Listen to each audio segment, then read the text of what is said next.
ಶಿವಣ್ಣ ಒಂದು ಅನೌನ್ಸ್ ಮಾಡ್ತಾರೆ, ನಾನಿನ್ನು ಮುಂದೆ ರೀಮೇಕ್ ಸಿನಿಮಾವನ್ನು ಮಾಡೋದಿಲ್ಲ. 2002ನೇ ಇಸ್ವಿನಲ್ಲಿ ರಿಲೀಸ್ ಆದಂತಹ ತವರಿಗೆ ಬಾ ತಂಗಿ ಆ ವರ್ಷದ ಬ್ಲಾಕ್ ಬಸ್ಟರ್ ಸಿನಿಮಾ ಅನ್ನೋ ಲಿಸ್ಟಿಗೆ ಸೇರುತ್ತೆ. ಈ ಸಿನಿಮಾ ಗೆದ್ದೇ ಗೆಲ್ಲುತ್ತೆ ಅಂತ ಮೊದಲನೇ ದಿನ ಆ ಸಿನಿಮಾ ನೋಡಿದಾಗಲೇ ಚಿತ್ರರಂಗದ ಗಣ್ಯರು ಮತ್ತು ಅಭಿಮಾನಿಗಳು ತೀರ್ಮಾನ ಮಾಡ್ತಾರೆ. ಆ ವರ್ಷ ರಾಧಿಕಾ ಅವರು 2 ಹಿಟ್ ಸಿನಿಮಾಗಳನ್ನು ಕೊಡ್ತಾರೆ. ಒಂದು ನಿನಗಾಗಿ, ಅದು ಕೂಡ 200 ದಿನ ಹೋಗುತ್ತೆ, ಮತ್ತೊಂದು ತವರಿಗೆ ಬಾ ತಂಗಿ. ಸಿನಿಮಾ ರಿಲೀಸ್ಗೂ ಮುಂಚೆನೇ ತವರಿಗೆ ಬಾ ತಂಗಿ ಸಿನಿಮಾದ ಹಾಡುಗಳು ಎಲ್ಲ ಹಳ್ಳಿಗಳಲ್ಲೂ, ಆಟೋಗಳಲ್ಲಿ, ಟ್ಯಾಕ್ಸಿಗಳಲ್ಲಿ ಮೇಳೈಸ್ತಾ ಇರತ್ತೆ. ರಾಧಿಕಾ ಶಿವಣ್ಣ ಅಣ್ಣ ತಂಗಿ ಪಾತ್ರ ಮಾಡ್ತಾ ಇದ್ದಾರೆ ಅಂದಾಗಲೇ ಆ ಸಿನಿಮಾದ ಬಗ್ಗೆ ಕ್ರೇಜ್ ಕ್ರಿಯೇಟ್ ಆಗುತ್ತೆ. ತವರಿಗೆ ಬಾ ತಂಗಿ ಹಿಂದೆ ಬಂದಂಥ ಸಿನಿಮಾಗಳು ಎಲ್ಲವೂ ಕೂಡ ರೀಮೇಕ್ ಆಗಿರುತ್ತೆ.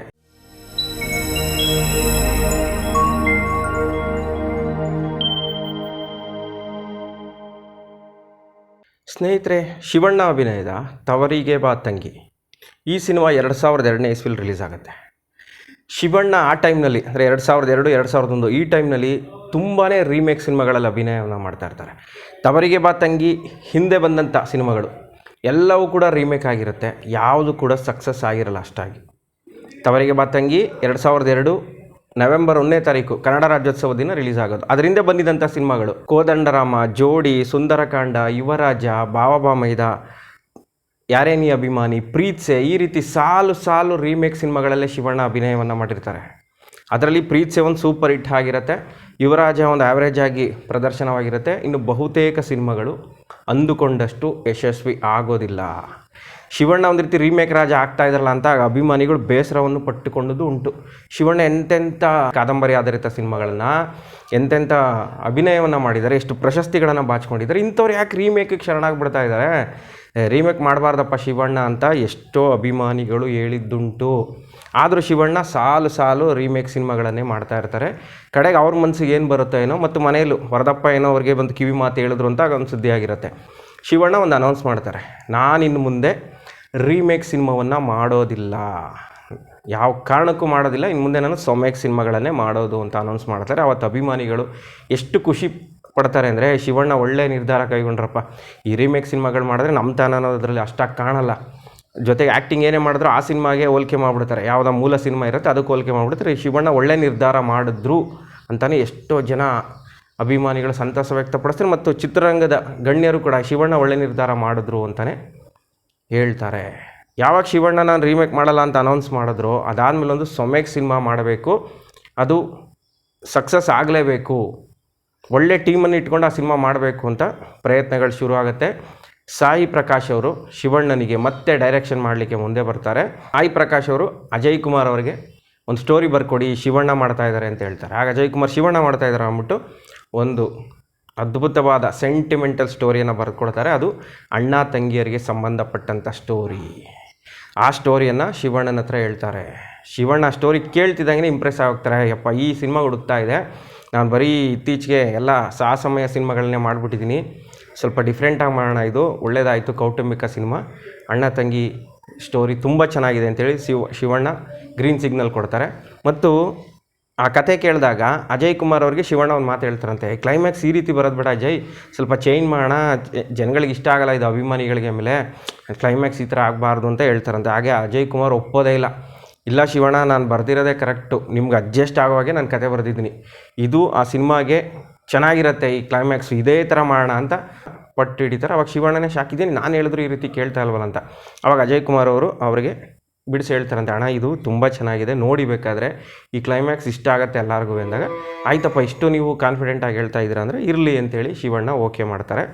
ಮತ್ತು ಆ ಸಿನಿಮಾದಲ್ಲಿ ತಂಗಿ ಮತ್ತು ನಾಯಕಿಯ ಪಾತ್ರ ಕೂಡ ಬಹಳನೇ ಪ್ರಾಮುಖ್ಯತೆಯನ್ನು ವಹಿಸುತ್ತೆ. ತಂಗಿ ಪಾರ್ಟಿಗೆ ಯಾರನ್ನ ಆಯ್ಕೆ ಮಾಡ್ಕೋಬೇಕು ಅಂದಾಗ, ಆಗ ತಾನೇ ನಿನಗಾಗಿ ಸಿನಿಮಾ ರಿಲೀಸ್ ಆಗಿರುತ್ತೆ, ನಿನಗಾಗಿ ಸಿನಿಮಾ ಭರ್ಜರಿ ಹಿಟ್ ಆಗಿರುತ್ತೆ, ಆ ಸಿನಿಮಾ ಇನ್ನೂ ಪ್ರದರ್ಶನವಾಗ್ತಾ ಇರುತ್ತೆ.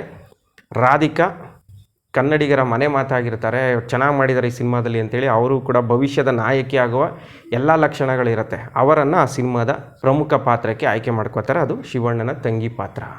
ರಾಧಿಕಾ ಶಿವಣ್ಣ ಅಣ್ಣ ತಂಗಿ ಪಾತ್ರ ಮಾಡ್ತಾ ಇದ್ದಾರೆ ಅಂದಾಗಲೇ ಆ ಸಿನಿಮಾದ ಬಗ್ಗೆ ಕ್ರೇಜ್ ಕ್ರಿಯೇಟ್ ಆಗುತ್ತೆ. ಮತ್ತು ಆ ಸಿನಿಮಾದ ನಾಯಕಿಯಾಗಿ ಅನುಪ್ರಭಾಕರ್ ಆಯ್ಕೆ ಆಗ್ತಾರೆ. ಹೃದಯ ಸಿನಿಮಾ ನಂತರ ಶಿವಣ್ಣ ಮತ್ತು ಅನುಪ್ರಭಾಕರ್ ಮತ್ತೊಮ್ಮೆ ಒಟ್ಟಾಗಿ ಅಭಿನಯವನ್ನು ಮಾಡ್ತಿರ್ತಾರೆ. ಅಲ್ಲಿವರೆಗೂ ಅನುಪ್ರಭಾಕರ್ ಅವರು ಲವ್ ಸ್ಟೋರಿ ಸಿನಿಮಾಗಳು, ಕಾಮಿಡಿ ಸಿನಿಮಾಗಳಲ್ಲಿ ಆ್ಯಕ್ಟಿಂಗ್ ಮಾಡಿರ್ತಾರೆ. ಈ ರೀತಿ ಸೆಂಟಿಮೆಂಟಲ್ ಸಿನಿಮಾದಲ್ಲಿ ಅವರು ಆ್ಯಕ್ಟ್ ಮಾಡಿರೋಲ್ಲ. ಇದರಲ್ಲಿ ಶಿವಣ್ಣನ ಜೊತೆ ಅವರು ಸೆಂಟಿಮೆಂಟಲ್ ಸಿನಿಮಾಗೆ ನಾಯಕಿ ಆಗ್ತಾಯಿದ್ದಾರೆ, ಅಡ್ಜಸ್ಟ್ ಆಗ್ತಾರೆ. ಇದರಲ್ಲಿ ಶಿವಣ್ಣನ ಅವರು ಗಂಡ ಹೆಂಡತಿ ಅಂತ ಹೇಗಿರುತ್ತೆ ಅಂತೆಲ್ಲ ಆಗ ಚರ್ಚೆ ಆಗಿತ್ತು.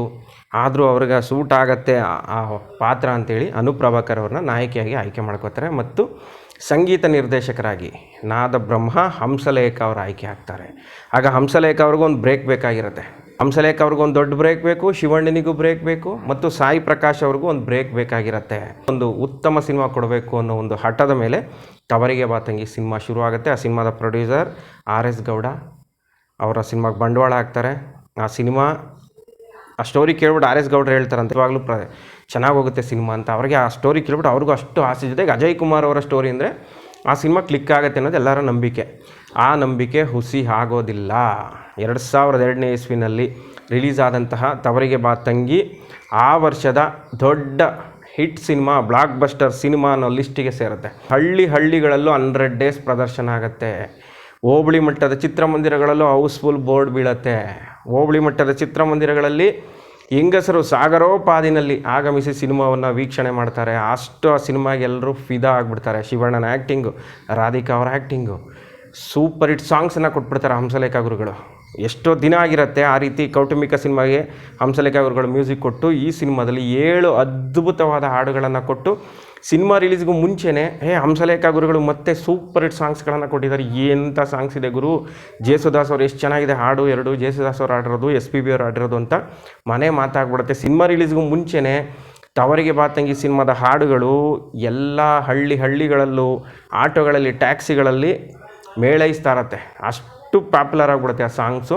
ಮತ್ತು ಆ ಸಿನಿಮಾ ರಿಲೀಸ್ ಆದಮೇಲೆ ಸಿನಿಮಾವನ್ನು ವೀಕ್ಷಣೆ ಮಾಡೋದಂಥ ಅಭಿಮಾನಿಗಳೇ ಸೂಪರ್ ಹಿಟ್ ಶಿವಣ್ಣ ಒಂದು ಎಷ್ಟೋ ದಿನಗಳ ನಂತರ ಸೂಪರ್ ಹಿಟ್ ಸಿನಿಮಾ ಕೊಟ್ರಪ್ಪ ಅಂತೇಳಿ ಅಭಿಮಾನಿಗಳು ಫುಲ್ಲು ಒಂದು ರೀತಿ ಭಾವುಕರಾಗ್ಬಿಡ್ತಾರೆ. ಅಪ್ಪ ಶಿವಣ್ಣಂಗೆ ಈ ಥರದೊಂದು ಬ್ರೇಕ್ ಬೇಕಾಗಿತ್ತು, ರೀಮೇಕ್ ಸಿನಿಮಾಗಳಲ್ಲೇ ಮಾಡ್ತಾಯಿದ್ರು.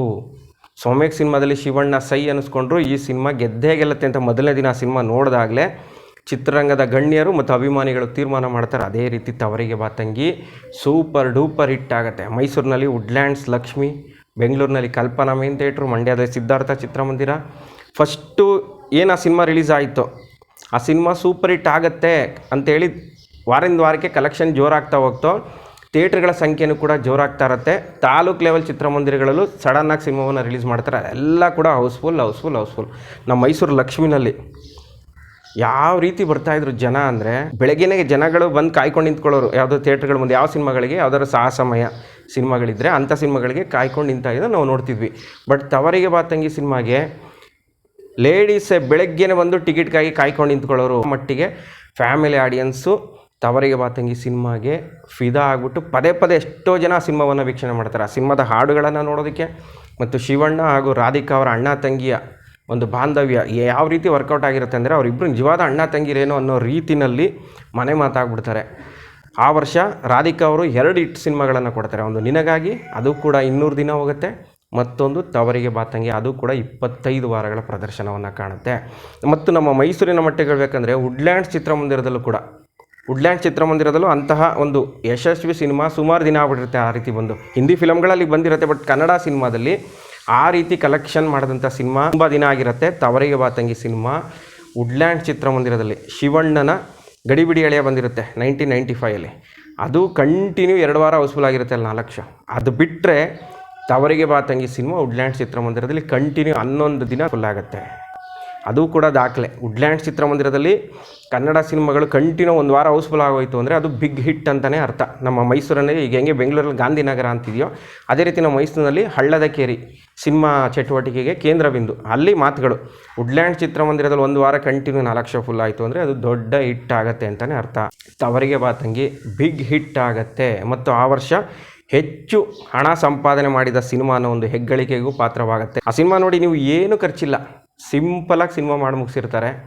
ಹಾಡುಗಳು ಮಾತ್ರ ಅದ್ಧೂರಿಯಾಗಿ ಬಂದಿರುತ್ತೆ.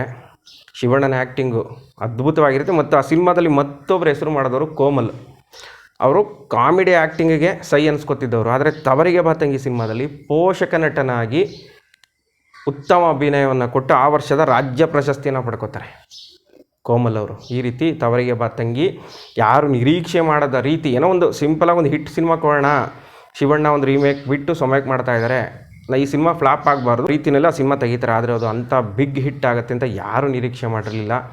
ಆ ರೀತಿ 2002ನೇ ಇಸ್ವಿನಲ್ಲಿ ತವರಿಗೆ ಬಾ ತಂಗಿ ಸದ್ದು ಮಾಡುತ್ತೆ. ಜನ್ಮದ ಜೋಡಿ ನಂತರ ಕೌಟುಂಬಿಕ ಸಿನಿಮಾ, ಜನ್ಮದ ಜೋಡಿ, ಯಜಮಾನ ಸಿನಿಮಾ ನಂತರ ಕೌಟುಂಬಿಕ ಸಿನಿಮಾಗಳು ಹೋಬಳಿ ಮಟ್ಟದಲ್ಲೂ ಕ್ರೌಡ್ ಹೌಸ್ಫುಲ್ ಆಗಿದ್ದು ತವರಿಗೆ ಬಾ ತಂಗಿ. ಮತ್ತು ಕನ್ನಡದಲ್ಲಿ ತವರಿಗೆ ಬಾ ತಂಗಿ ಇಷ್ಟು ಬ್ಲಾಕ್ ಬಸ್ಟರ್ ಹಿಟ್ ಆಗ್ತಿದ್ದಾಗೇ ಅದು ತೆಲುಗು ಮತ್ತು ತಮಿಳಲ್ಲೂ ರೀಮೇಕ್ ಆಗುತ್ತೆ. ತೆಲುಗಿನಲ್ಲಿ ಅರ್ಜುನ್ ಸರ್ಜಾ ಅವರು ನಾಯಕರಾಗಿ ಅಭಿನಯವನ್ನು ಮಾಡ್ತಾರೆ. ಹುಟ್ಟಿಂಟಿಕಿ ರಾಚೆಲ್ಲಿ ಅಂತ ಸಿನಿಮಾ ರೀಮೇಕ್ ಮಾಡ್ತಾರೆ, ಅಲ್ಲೂ ಕೂಡ ಬ್ಲಾಕ್ ಬಸ್ಟರ್ ಹಿಟ್ ಆಗುತ್ತೆ ಅರ್ಜುನ್ ಸರ್ಜಾ ಅವರ ಆ ಸಿನಿಮಾ. ಈ ರೀತಿ ತವರಿಗೆ ಬಾ ತಂಗಿ ಕನ್ನಡದಲ್ಲಿ ಹಿಟ್ ಆಗಿದ್ದಲ್ದೇ ತೆಲುಗು ತಮಿಳಿಗೂ ರೀಮೇಕ್ ಆಗಿ ಅಲ್ಲೂ ಕೂಡ ಭರ್ಜರಿ ಪ್ರದರ್ಶನವನ್ನು ಕಾಣುತ್ತೆ.